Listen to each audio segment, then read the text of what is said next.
my sissies. Me and Destiny really need to work on our intro because we just do. So grab your tea because I'm about to tell you my birthday story. And it needs to cool off, so I'm gonna sit there. So my birthday story. Ooh.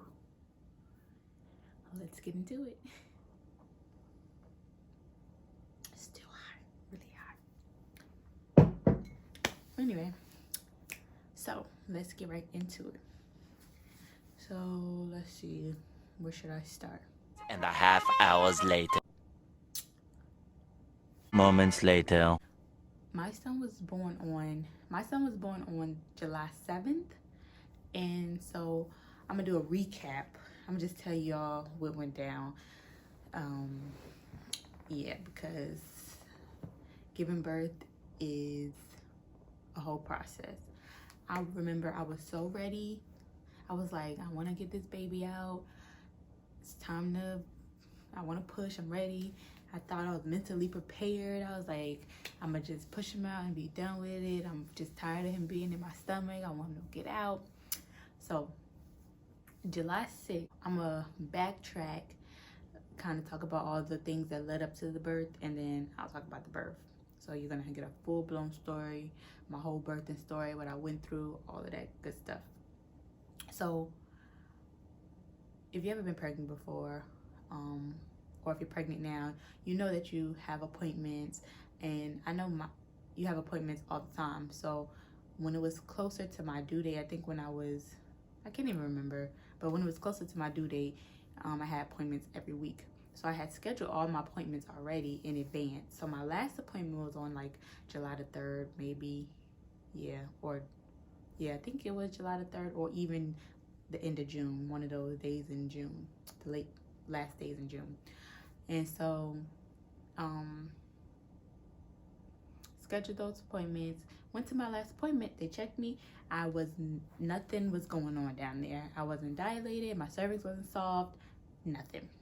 So I was very discouraged. I was like, I just knew I was gonna walk in there, I was gonna be 1 centimeter dilated or something. I was not. That was not the case. So that was very discouraging. So I had to schedule another appointment after that, and I was like, I'm not coming to this next appointment. I'm gonna have this baby before then. Because I was over it. Excuse me. I was 39 weeks going into 40, and I was just like, I don't want to go over 40 weeks, and I did not want to be induced. I wanted to, I want him to just come. So I went to the store. I got me a bouncing ball. I got me some tea. I got the walking up and down the steps, the walking around the neighborhood. I just started doing things that they said will help to soften your cervix, make your baby come, and everything. So I was watching YouTube videos, of course. People were giving tips, what was one of them? Walking was definitely one. Tea was another one. Drinking, I can't think of what it's called. I don't know why I'm drawing a blank on everything right now. But was it castor oil? I think that's what it was. I looked up everything. I didn't do everything, but I definitely looked up everything, and then I did everything that was comfortable for me. So drinking tea, I knew that was comfortable. Bouncing on a ball. So I did things that I felt I should do. So I got me a ball, blew the whole ball up with my mouth. I was not playing, was bouncing on it every day since I got it. I drank the tea every day, more than once a day.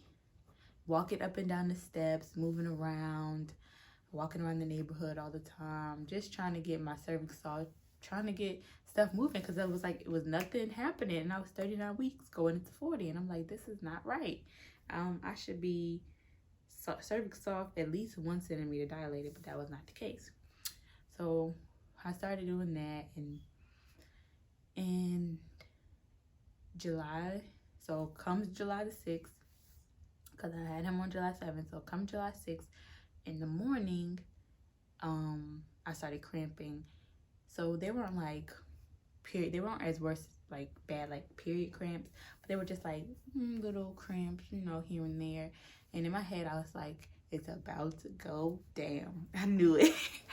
I was like, yeah, because throughout my pregnancy I didn't have any stomach aches. Like I never had any real bad stomach aches, and I hate stomach aches. I'd rather have a headache, hate them. So I knew when I felt that type of pain, I was like, no, this is probably something's about to pop off, you know. And so that I woke up, did my regular morning routine, got dressed. Destiny was like, you want to go to Target, you want to, you know, just go to the store, get some things, walk around. I was like, sure. About the time we got all dressed and ready to go, I was feeling a little bit more pain. Like it was worse than period cramps. They were like, I was feeling contractions at this point. It's like, to me, they were contractions because they were really bad. And so I was like, I need to eat something, even though I don't feel like it. When I have a stomach ache, I don't want to do anything. So what happened? Oh, we went to go get something to eat. I barely ate anything because by the time we got to the place, we got tacos. By the time we got there, I was over it. I was like, my stomach hurts. Like, I want to go back in the house. I want to lay down. But I knew I had to walk around and everything and just keep my mind off of it. So, off the pain. So, we got something to eat. Then we went to Target, of course. And was walking around Target. And then by the time we was leaving Target, I was walking in Target and having to stop like, whew, wait a second. And I think I have a high pain tolerance. I guess for certain things, stomach aches, not one of them. I hate stomach aches. But I don't think I exaggerate with pain. I think my pain tolerance is kind of like regular. Like if something hurts, I'm not going to over exaggerate, or I'm going to be able to take it for a while. So, drink my tea.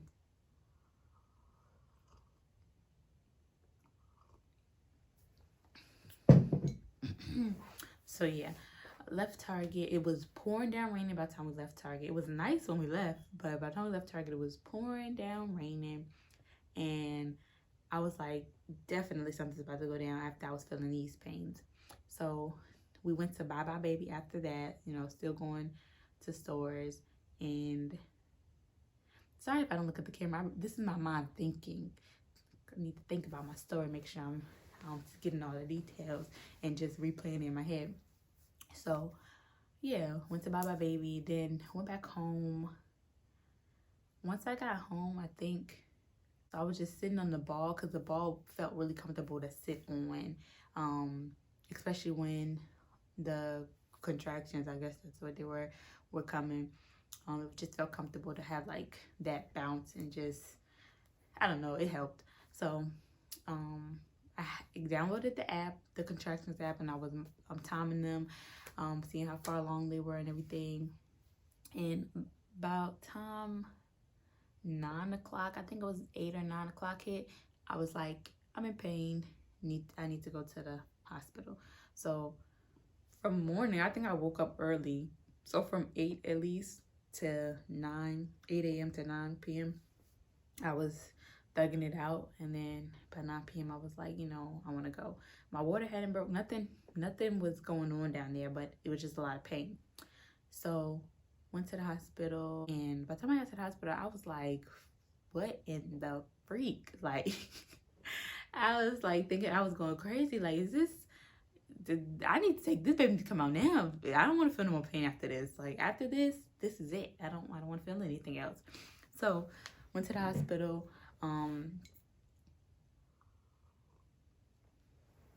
This was the hospital I was registered at. It was about 15 minutes from my house. And we got there, signed me in. I think they put me in the regular emergency room. And she was basically like, what's wrong with you? And I was like, ma'am, I'm having a baby. Like, she checked me, and nothing was going on. I wasn't even at 1 centimeter dilated. I was in so much pain. I was in a lot of pain, and I feel like it was too much pain to not be at least 1 centimeter dilated. I wasn't. She said you're like half a centimeter, but she said really nothing. And I was so, at that point I was very, if the doctor's appointment didn't discourage me, the doctor's appointment kind of pushed me to do some stuff to kind of get me going. That discouraged me because I was like, I'm in so much pain and this shit is hurting. But they told me I was dehydrated, that I needed to drink more water. That is what was causing me to have those contractions. It's because I was dehydrated. So they gave me a big jug of water, one of those hospital cups, told me to drink it. They watched me drink it damn near, and then I asked her, I was like, I need something to help me sleep. I've been up all day, I'm tired, because by the time we left the hospital, it was like 10, 11 o'clock. And so I was like, I'm tired, I need to sleep, I'm in a lot of pain, I can't even relax. I need some type of pain medicine, I need something. She was like, we'll give you something to sleep, that's it. I took it, they just gave me one, then I went back home. Still in a lot of pain.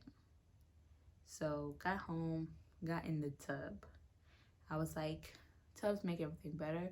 Nice warm bath, got in there. I think I put some Epsom salt in there, one of those Dr. Bronner's salts that come in a bag. Put that in there, and I was just in the tub like, oh my goodness gracious, this is terrible.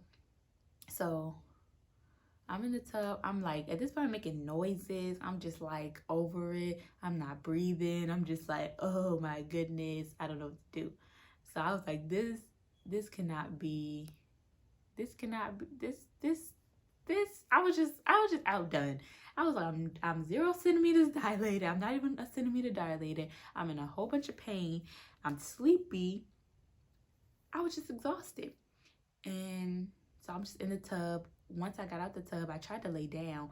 But now, since I've gotten home, my water didn't break, but I was like, fluids was coming out in blood. I know that's a lot of information, but I was bleeding and I guess fluids was coming out at that point. And I noticed I'm in the tub, I just see it and I'm just like, okay. So I called the doctor and I was telling her, I'm in a lot of pain. I need something. This is crazy. And I was telling her about the fluids or whatever. She was like, oh, this is just labor. Drink your water. She was like, there's nothing that I could give you. She was basically saying, this is just how giving birth is. You're going to be in a lot of pain. She was like, I can't give you anything for it. You just have to stick it through it. And I was like, but my pain right now is at 100. And so I need something. Like, I was like, I just wanted to hear something more confirming or more, I don't know, maybe not even encouraging, but something to ease my mind about the pain that I was having. I stayed on the phone with this lady for about 30 minutes. This doctor for about 30 minutes because I don't think she understood. I was like, ma'am, I don't think you understand. I'm in a lot of pain. And you're just telling me that this is supposed to happen? I was like, stuff is coming out. I need help. You need to come to my house then. If you're not going to give me nothing, I need a nurse. Because I don't know. So I just stay in the tub. Time is going by. I tried to lay down. That did not work. I sat on my bouncing ball. I was in so much pain. I didn't even want to sit in the bouncing ball. The best place for me was in the tub. Like, I was soaking my whole body in the tub. Every time I got out the tub, I would get out, try to get comfortable in the bed. I tried to lay on the floor, tried to lay on my ball, and then sit on my ball and put my body on the bed. Nothing worked. The best place for me was in the tub. And every 15 minutes when the tub would get cold, I would turn the hot water back on. So now it's like 1 o'clock in the morning, 2 o'clock in the morning. I'm still feeling pain. I didn't even want to lay in the bed because I was like, blood and everything was just coming out every time I had a contraction. After the contraction, I would like have a big grunt. Like, I would, as if I was pushing, and then it would just come out. And so they were telling me to drink water, and I was like, every time it's making it worse. The water is not helping. If the water is supposed to help the contractions, you're saying I'm having these contractions because I'm dehydrated, drink the water. The water is making me have to use the bathroom, and then every time after I had a contraction, I would just, like the water would just come out. And so I put, which is really helpful. I think I should do a video on the things I used before birth, like while I was in labor, and then the things I used after. So I'm gonna make a note of that so I can remember. But I had wore these like Depends, and that was like the best thing to do because I didn't want to ruin a towel and put my underwear on. It would have been a big mess. So I just put the Depends on because it just, after every contraction, a lot of fluids coming out. So it may have been 3 o'clock in the morning, probably. I would say 3 going on 4 o'clock in the morning. I was in the tub. My sister, everybody was like trying to go to sleep. My sister was, my sister has Juliana. So Juliana was asleep. She knocked out through it all. Destiny was trying to go to sleep. My baby's father was, here and there. He was trying to be there for me, but I knew he was tired too. And it's like, when I'm in pain, I'm like just in my head so much that someone being around me isn't even like helpful because I'm just like zoned out. Like, I don't know, it's just weird. Like, I'm just zoned out. So I'm like, tell him, you could go lay down. You don't have to sit right here in the bathroom with me because I'm just going through it. So around 3 going on 4 o'clock in the morning, my sister comes in there and she's like, Angel, you're really in that much pain. I think you should go back to the hospital. Because I'm just like, I'm at this point, I'm just outdone. So she's like, go back to the hospital. Tell them you're in a lot of pain. And, she's like, she's mad. She's not mad, but she's like, the doctor sent you home right now. You're in a lot of pain. So you need to go back to the hospital. Like, at what point are you not supposed to go? Like, at what point are you supposed to go back to the hospital? Like, the doctor didn't tell me anything. She just was like, stay home and wait till your next appointment, basically. So my sister was like, go back to the hospital. My baby's father was gonna take me, and she was like, call me when you get there and let me know what they say. So as I'm walking down the steps, Destiny's like, because mind you, like while I'm in the tub and going through all this pain, everybody hears me yelling, but nobody's like seeing what's going on. So as I'm walking down the steps, Destiny, she sees that I'm pushing after every contraction, and Destiny's like, why are you pushing? Wait, why are you pushing? What are you doing? And I'm like, what do you mean? Like, this is what I've been doing this whole time. Shit hurts. After I have a contraction, it feels better to push. So I don't think I was like doing a full-blown push. I was just like it was like a grunt or something. I don't know. But she's like, oh no, I'm going with you. Because she was going to stay there and just tell me to call. Because she was like, just to see what they say, basically. And then we went to the hospital that was closer to our house. Instead of going to the one I was registered at, which was about 15 minutes away, 20 minutes away. The one by our house is literally 2 minutes up the street. So I got in the back seat. I didn't even sit down. I could not sit down. I was like, if I could, this is the back. I'm in the back seat. Juliana car seat back there. I'm like with my hands looking out the back window on my knees like this, because I can't even sit down. And so we pull up to the emergency room. They get me in a wheelchair. My sister takes me in the hospital. She's like telling my baby father to go park the car. And then so we go in there. The man grabs me. He's like, he's just telling me how many kids he delivered and everything. This was just like, I think the security guard or something. But he was pushing me in the wheelchair to the labor and delivery unit. And they're like, how is your name? Greeting me and everything, really sweet. And I'm just like, I can't even talk. My sister, I forget what my sister had to get. I think it was her ID or her badge or something like that. But she had to go back somewhere to get something. But so that's why he took me upstairs. And so I had to sign some paper, and I was like, I can't even, my hand was like shaking. Like I couldn't even sit down in the wheelchair. I'm just like this in the wheelchair, like not even sitting. And my hand is shaking. They asked me to sign it. They're like, it's okay, it don't have to be perfect, just sign it. And so I think everybody could tell, this girl's about to have this baby.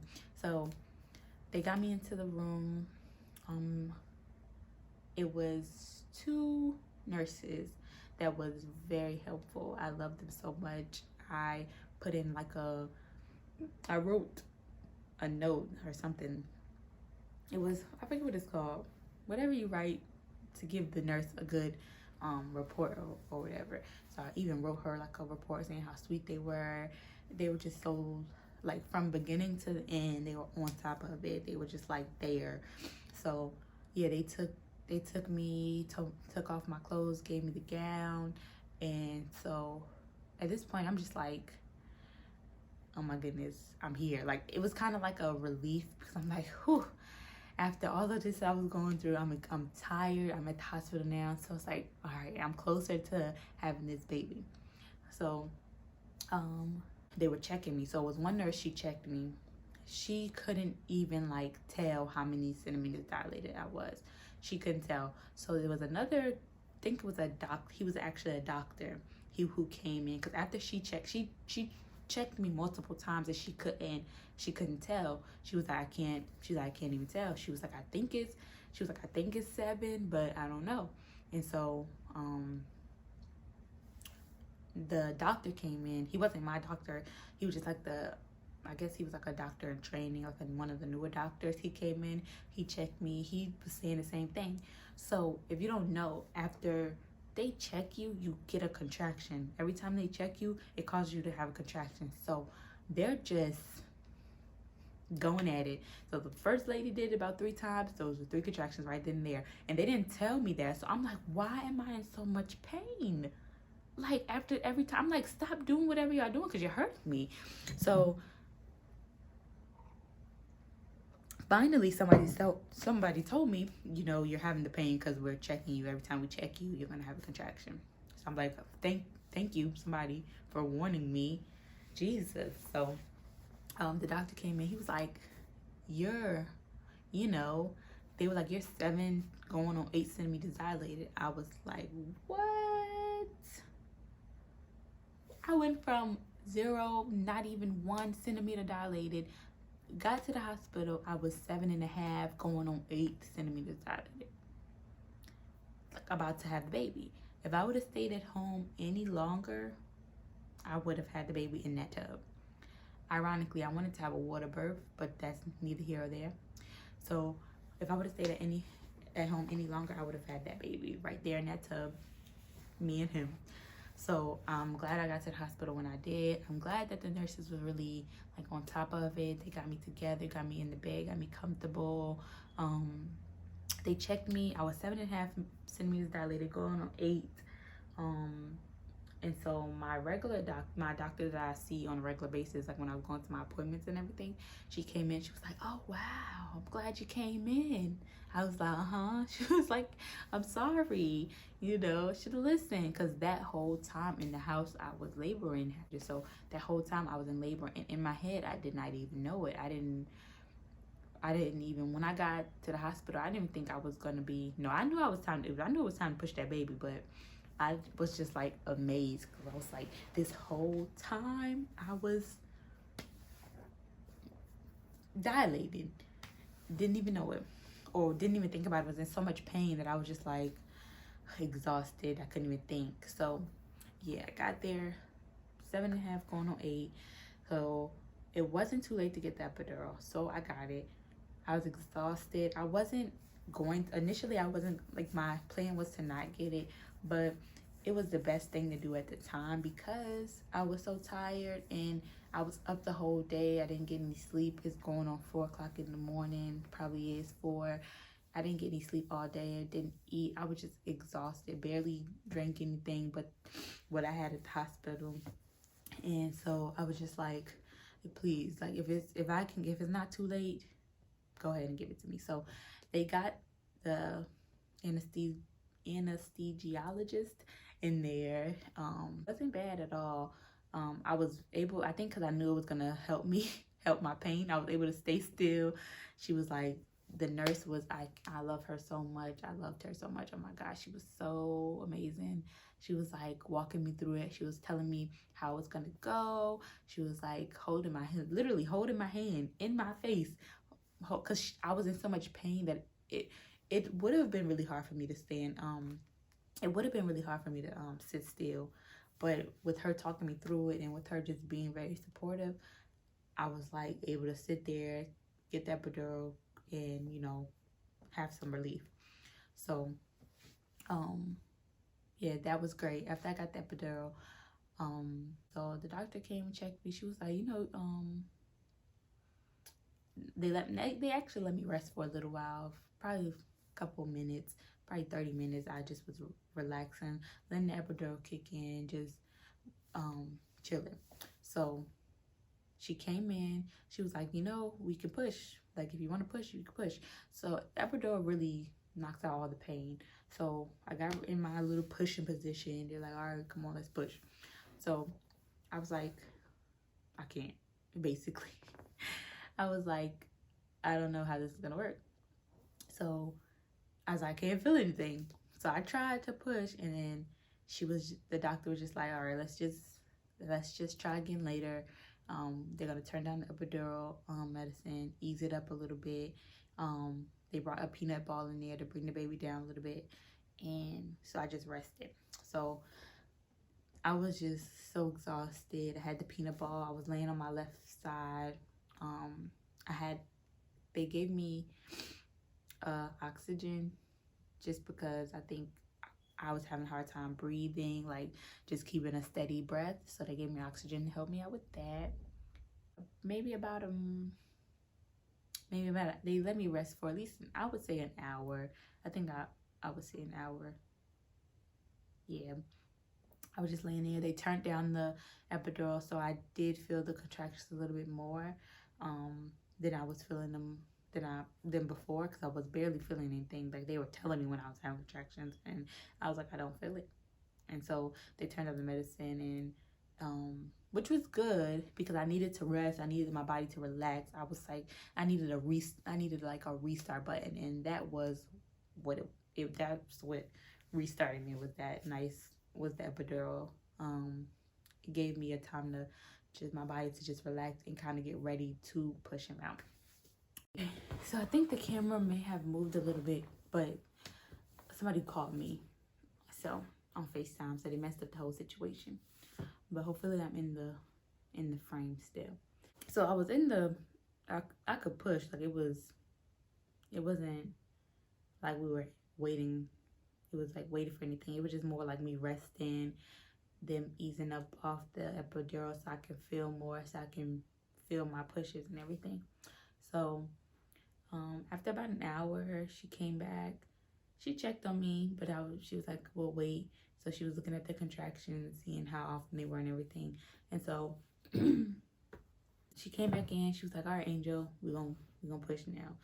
Been an hour, probably like 45 minutes. I think it was an hour for sure, a solid hour. And she was like, all right, Angel, let's push. So they removed the peanut ball.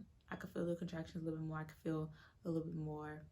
So I had my sister and my mom next to me, and then I had my nurse there too, my wonderful nurse who was there for me from the beginning to the end. I love her. She was there, and basically they were like, all right, push like you gotta poop. Push as if you gotta poop, and don't make no noise, like just push. So I was pushing. He was like, all right, keep going. So I pushed for about maybe 30 minutes. Probably about 30 minutes. I know it wasn't no more than 30 minutes I pushed for. They cut me a little bit, just a little bit. Not cut me. I tore just a little bit. Like I had to get one stitch. But I was pushing. He came out. It was it just felt like a relief after he came out. Like they were like, "You want to touch his head?" Like as his head was approaching, they were, "You want to touch his head?" I was like, "Nope, just let me push. Just let me push him out. I don't want to touch none until he come." So they pushed him. My mom cut his cord. They put him on my chest, and I was just looking at him. I was like, "My baby." His eyes were open right away. Big. He has big eyes. His eyes were wide open. He was looking around. He was looking at me like, "Oh my goodness." And my heart was just so full. Like from then on out, my life has changed for the better. Is it was a life-changing experience. It was very great. It was one of the craziest things that ever happened to me. Probably one of the craziest things that would ever happen to me. And let's have another kid and have a whole nother story about that. But it was great. It was amazing. It was a great experience. He was born on Sunday, July the 7th at 7 o'clock. And he weighed in at 7 pounds. So that's my baby. And it was such a coincidence, like 777. We were like, what in the world? And that's like my lucky charm now. First he's born in the same month as me, so I know we're like this already. But just to have that kind of confirmation, like he was supposed to be here, like it was his time to come. Everything happened for a reason. Time was perfect. I had everybody that I loved around me. It was great. Yeah, that's him right now, crying. Let me go get him.